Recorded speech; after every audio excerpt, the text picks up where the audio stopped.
সকল উপজেলায় ইউনিয়ন লেভেলে পর্যন্ত এখন সাংবাদিকের কার্ড পাওয়া যায়। সাংবাদিক সে রিপোর্টারও না, ব্যক্তিক পাশও না, ইউটিউবের মাধ্যমে যা ইচ্ছা তাই লিখে যাচ্ছে। এই বিষয়গুলোকে তথ্য মন্ত্রণালয়ের অধীনস্থ এনে এটার বিষয়ে কোনো সিদ্ধান্ত নেওয়া যায় কিনা, এদেরকে লেখাপড়া কতটুকু বা এদের কার্ডটাকে দেয়, সাংবাদিকের কার্ড আমাদের মধ্যে ঝুলায় কারা, এই বিষয়গুলা মাননীয় মন্ত্রী কি একটু তদন্ত করে দেখবেন, এবং এগুলো বন্ধ না করলে উন্নয়নের ক্ষেত্রে, গণতন্ত্রের ক্ষেত্রে সব কিছু কিন্তু বন্ধ হয়ে যাবে। জনাব জয়নুল আবেদিন ফারুক, নোয়াখালী 2।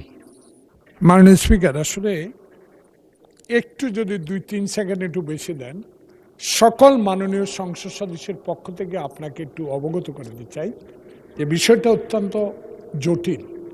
অতীতের কথা বাদই দিলাম, আমাদের নতুন সংসদ সদস্য যেটা বলেছেন তার সাথে একমত পোষণ আমি সব ক্ষেত্রে করতে পারি। একটা বিষয় মাননীয় মন্ত্রীর কাছে জানতে চাই, গণমাধ্যমের স্বাধীনতা গণতন্ত্রকে সুদৃঢ় করে, এটা আমরা শিখে এসেছি যখন ছাত্র রাজনীতি থেকে শুরু করলাম।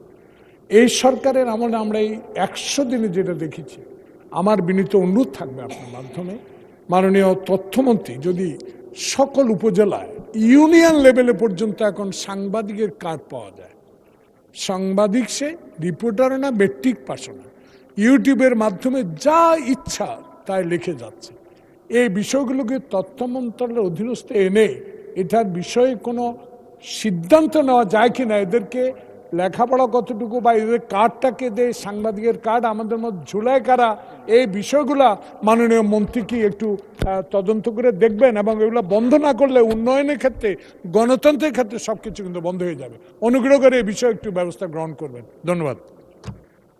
মাননীয় প্রতিমন্ত্রী ইয়াসির খান চৌধুরী। মাননীয় স্পিকার, আপনাকে ধন্যবাদ।